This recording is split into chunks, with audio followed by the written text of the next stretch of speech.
అందరికి వందనములు. ఈ దినపు పరలోకపు మన్నా నిర్గమాకాండము 12వ అధ్యాయము 1వ వచనం నుండి 51వ వచనం వరకు చూసినట్లయితే, మోషే అహరోనులు ఐగుప్తు దేశములో ఉండగా యెహోవా వారితో ఈలాగు సెలవిచ్చెను. నెలలో ఈ నెల మీకు మొదటిది, ఇది మీ సంవత్సరమునకు మొదటి నెల. మీరు ఇశ్రాయేలీయుల సర్వ సమాజముతో ఈ నెల దశమి నాడు వారు తమ తమ కుటుంబముల లెక్క చొప్పున ఒక్కొక్కడు గొర్రెపిల్లనైనను మేకపిల్లనైనను, అనగా ప్రతి ఇంటికిని ఒక గొర్రెపిల్లనైనను ఒక మేకపిల్లనైనను తీసుకొనవలెను. ఆ పిల్లను తినుటకు ఒక కుటుంబము చాలకపోయిన ఎడల వాడును వాని పొరుగు వాడును తమ లెక్క చొప్పున దాన్ని తీసుకొనవలెను. ఆ గొర్రె పిల్లను భుజించుటకు ప్రతివాని భోజనము పరిమితిని బట్టి వారిని లెక్కింపవలెను. నిర్దోషమైన ఏడాది మగపిల్లను తీసుకొనవలెను. గొర్రెలలో నుండి అయినను మేకలలో నుండి అయినను దాన్ని తీసుకొనవచ్చును. ఈ నెల 14వ దినము వరకు మీరు దాన్ని నుంచుకొనవలెను. తరువాత ఇశ్రాయేలీయుల సమాజపు వారందరూ తమ తమ కూటములలో సాయంకాలమందు దాని చంపి దాని రక్తము కొంచెము తీసి తాము దాని తిను ఇండ్ల ద్వారబంధపు 2 నిలువు కమ్ముల మీదను పైకమ్మి మీదను చల్లి ఆ రాత్రియే వారు అగ్నిచేత కాల్చబడిన ఆ మాంసమును పొంగని రొట్టెలను తినవలెను. చేదు కూరలతో దాని తినవలెను. దాని తలను దాని కాళ్లను దాని ఆంత్రములను అగ్నితో కాల్చి దాని తినవలెను. దానిలో ఉడికి ఉడకనిదైనను నీళ్లతో వండబడినదైనను తిననే తినకూడదు. ఉదయకాలము వరకు దానిలోని దేదియు మిగిలింపకూడదు. ఉదయకాలము వరకు దానిలో మిగిలినది అగ్నితో కాల్చివేయవలెను. మీరు దానిని తినవలసిన విధమేదనగా, మీ నడుము కట్టుకొని మీ చెప్పులు తొడుగుకొని మీ కర్రలు చేత పట్టుకొని త్వరపడుచు దాన్ని తినవలెను. అది యెహోవాకు పస్కా బలి.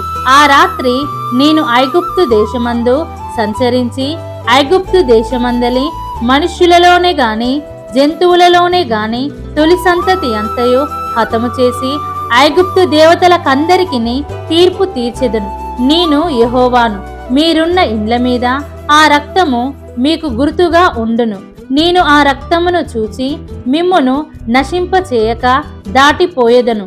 నేను ఐగుప్తు దేశమును పాడు చేయుచుండగా మిమ్ము సంహరించుటకు తెగులు మీ మీదికి రాదు. కాబట్టి ఈ దినము మీకు జ్ఞాపకార్థమైన దగును. మీరు యెహోవాకు పండుగగా దాని నాచరింపవలెను. తరతరములకు నిత్యమైన కట్టడగా దాని నాచరింపవలెను. 7 దినములు పులియని రొట్టెలను తినవలెను. మొదటి దినమున మీ ఇండ్లలో నుండి పొంగినది పారవేయవలెను. మొదటి దినము మొదలుకొని 7వ దినము వరకు పులిసిన దానిని తిను ప్రతి మనుష్యుడు ఇశ్రాయేలీయులలో నుండి కొట్టివేయబడును. ఆ మొదటి దినమున మీరు పరిశుద్ధ సంఘముగాను 7వ దినమున పరిశుద్ధ సంఘముగాను కూడుకొనవలెను. ఆ దినములయందు ప్రతివాడు తినవలసినది మాత్రమే మీరు సిద్ధపరచవచ్చును. అదియుగాక మరి ఏ పనియు చేయకూడదు. పులియని రొట్టెల పండుగను మీరు ఆచరింపవలెను. ఈ దినమందే నేను మీ సమూహములను ఐగుప్తు దేశములో నుండి వెలుపలికి రప్పించితిని గనుక మీరు మీ తరములన్నిటిలో ఈ దినము నాచరింపవలెను. ఇది మీకు నిత్యమైన కట్టడగా ఉండును. మొదటి నెల 14వ దినము సాయంకాలము మొదలుకొని ఆ నెల 21వ దినము సాయంకాలము వరకు మీరు పులియని రొట్టెలను తినవలెను. 7 దినములు మీ ఇండ్లలో పొంగిన దేదియును ఉండకూడదు.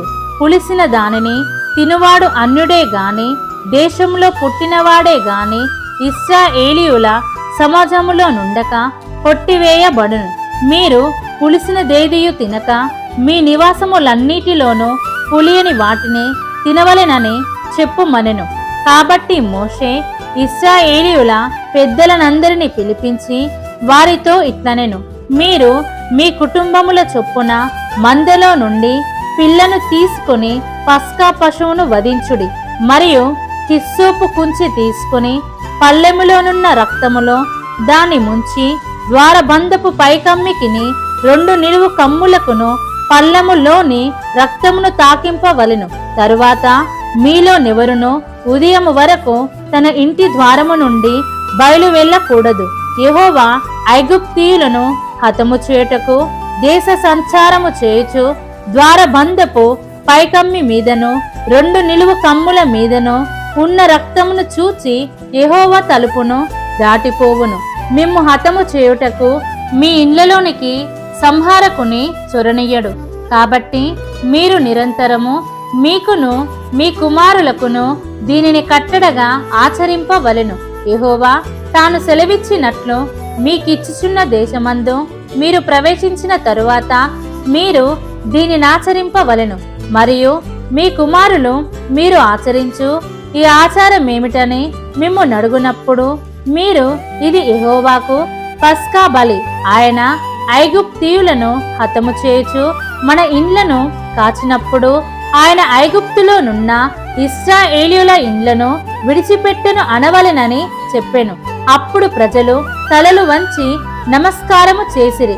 అప్పుడు ఇశ్రాయేలీయులు వెళ్లి అలాగు చేసిరి. యెహోవా మోషే అహరోనులకు ఆజ్ఞాపించినట్లే చేసిరి.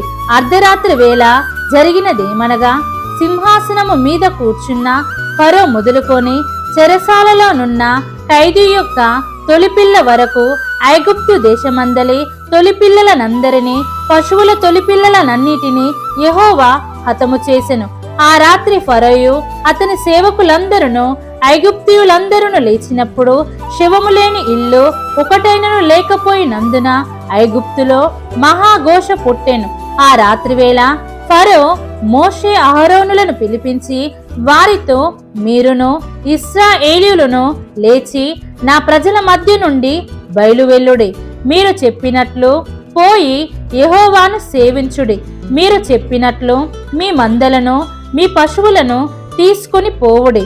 నన్ను దీవించుడని చెప్పాను.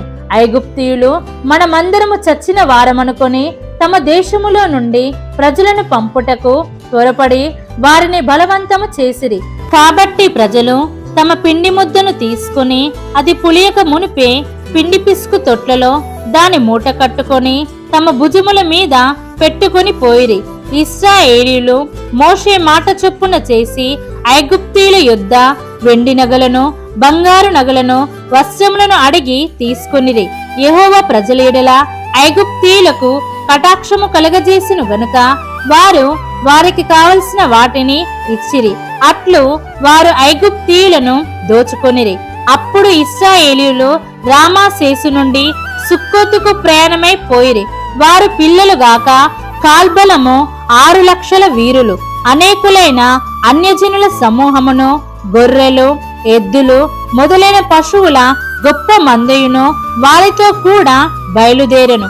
వారు ఐగుప్తులో నుండి తెచ్చిన పిండి ముద్దతో పొంగని రొట్టెలు చేసి కాల్చిరి.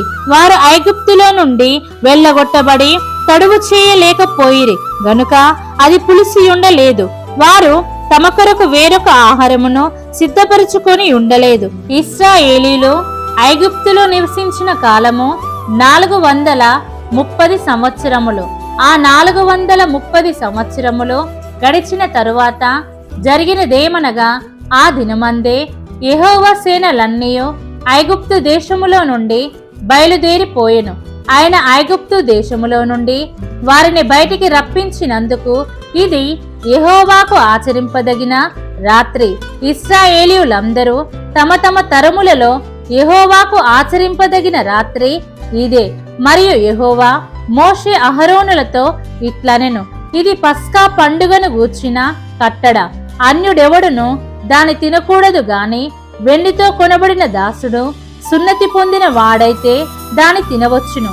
పరదేశీయు కూలికి వచ్చిన దాసుడును దాని తినకూడదు.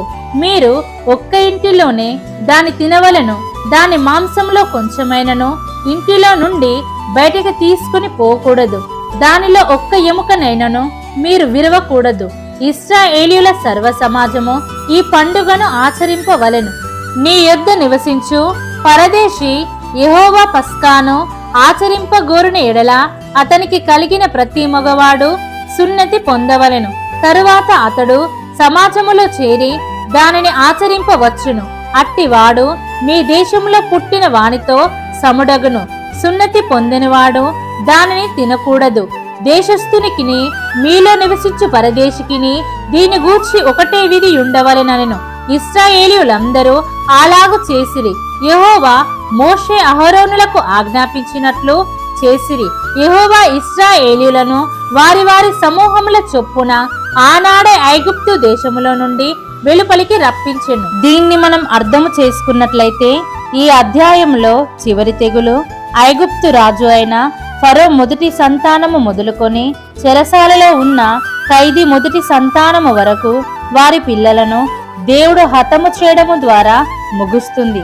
దేవుడు చెప్పిన ప్రకారము ఈ సంవత్సరమునకు ఈ నెల మీకు మొదటిది కావున ప్రతి కుటుంబమును గొర్రెపిల్లను తమ తమ కుటుంబముల లెక్క చొప్పున దాని తినవలను అనే మాట ఆ గొర్రెపిల్లకు సాదృశ్యముగా ఉన్న క్రీస్తు శరీరమును ప్రతి నెల కుటుంబములుగా ప్రతి ఒక్కరు తినవలెను అనే దానికి సాదృశ్యముగా ఉంది. దేవుడు మీ గొర్రెపిల్లను తీసుకొని దాని వధించాలి అని చెప్పిన మాట ఇశ్రాయేలీయుల విమోచన జరగాలంటే గొర్రెపిల్ల వధించబడాలి. అందుకే మన పాప విమోచనకై క్రీస్తు మ్రానుపై వధించబడడం జరిగింది. మరియు ఆ గొర్రెపిల్ల రక్తము ద్వారబంధకముల మీద పోయగా సంహారక దూత వారిని సంహరింపదు అనే మాట ఎవరైతే క్రీస్తు రక్తముచే కడుగబడతారో వారికి నిత్య జీవము లభిస్తుంది అనే దానికి సాదృశ్యము. దేవుడు పులియని రొట్టెల పండుగను ఆచరింపవలెను. అది తరతరములకు దానిని నిత్యమైన కట్టడగా ఆచరింపవలెను అనే మాట ప్రభు బల్లాకు సాదృశ్యము. ఇశ్రాయేలీయులు ఐగుప్తు నుండి విడిపింపబడినప్పుడు వారు 6 లక్షలు గల ఒక గొప్ప జనముగా ఉండుట దేవుడు ముందుగానే అబ్రహాము, ఇస్సాకు, యాకోబులతో నీ సంతానమును నిశ్చయముగా విస్తరింప చేసేదను అని ప్రమాణము చేసిన దానికి నెరవేర్పుగా ఉంది. కాబట్టి దేవుడు ఆనాడు ఏర్పాటు చేసిన ఆ గొర్రెపిల్ల శరీరమును తినుటకై ఇశ్రాయేలీయులు కుటుంబములుగా ఏ రీతిగా ఉన్నారో మనము కూడా ప్రతి నెల ఆయన శరీరమునకు సాదృశ్యముగా ఉన్న ప్రభు బల్లాలో పాల్గొనుటకై కుటుంబములుగా ఆయన మందిరానికి వచ్చేవారిగా జీవిద్దాం. మన ప్రభువైన యేసు క్రీస్తు కృప మనందరికీ తోడై ఉండునుగాక. ఆమేన్.